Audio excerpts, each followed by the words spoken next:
Io passo molto tempo a leggere i commenti sotto ai miei video e molto spesso noto degli errori ricorrenti, degli errori che fanno molte persone. E quindi ho pensato, questa è un'occasione perfetta per fare dei video che aiutino le persone a correggere questi errori, perché ci sono degli errori che sono veramente molto frequenti e ho deciso quindi di fare dei video che ti aiutino a correggere questi errori, in modo che tu possa parlare italiano in modo sempre più corretto e naturale. Molto spesso sotto ai miei video vedo frasi come questa. Mm, c'è un errore in questa frase. Puoi individuarlo? La persona che ha scritto questa frase ha usato un pronome diretto, lo, con l'idea di sostituire il video.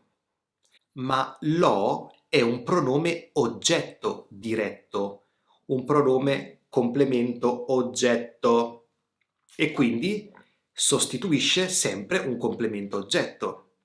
In questo caso, il video è complemento oggetto? No.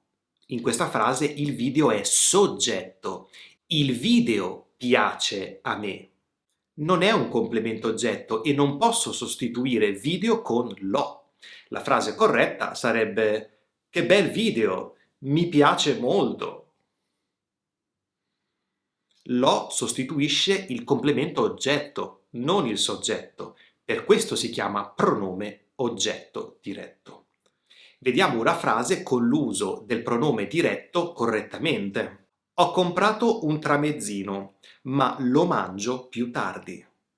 In questo caso lo sostituisce il tramezzino, che è complemento oggetto, perché il soggetto sono io. Io lo mangio più tardi. In questo caso l'uso di lo è corretto. Un'altra frase che ho letto è questa. Anche qui c'è un errore.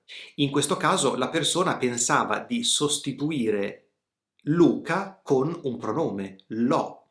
Ma in questa frase Luca è soggetto. Luca mi aiuta sempre e non posso usare lo. Luca è un bravo ragazzo, mi aiuta sempre. Lui mi aiuta sempre. Vediamo un altro esempio con l'uso corretto del pronome diretto. Giulia mi ha regalato una felpa. La vuoi vedere? In questo caso ho usato il pronome diretto femminile, la, ma il discorso è lo stesso. La sostituisce la felpa, che è complemento oggetto in questo caso, perché il soggetto è tu. Tu la vuoi vedere? Tu vuoi vedere la felpa? Ricordiamoci quindi che i pronomi oggetto diretto si chiamano pronomi oggetto, devono sostituire il complemento oggetto e rispondono alla domanda chi o che cosa. Non possono essere usati per sostituire il soggetto.